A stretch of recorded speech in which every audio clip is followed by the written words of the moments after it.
Palit kay Carla, Corina, matunog na magiging bagong host ng Face to Face. Palaisipan sa mga netizen kung sino ang K na pinahuhulaan sa TV5 na magiging host ng isang palabas, na ang hula naman ng mga netizen ay Face to Face na hino-host ni Carla Estrada.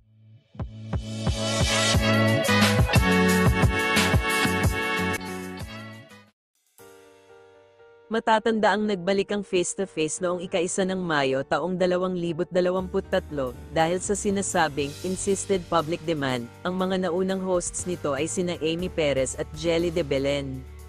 May kabang harapin ang mga issue, kami, meron na, abangan, #KFace na TV5, mababasa sa caption ng post, sa official Facebook page ng TV5.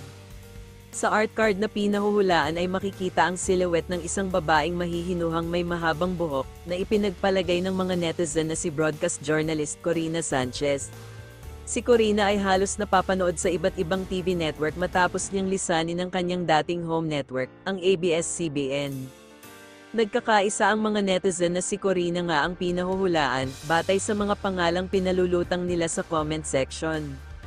Marahil ay may kinalaman ito sa pagiging abala na ni Carla bilang bahagi at nominee ng Tingog Party List na nagpasa ng Certificate of Nomination and Acceptance, CONA.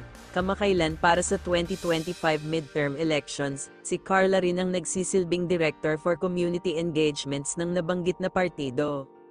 Pero batay sa comment section, mukhang positibo naman ang pagtanggap dito ng mga netizen dahil tiyak daw na kung sakaling si Coring nga ito, ay mahahandle niya ng mabuti ang dalawang partidong magbabangayan.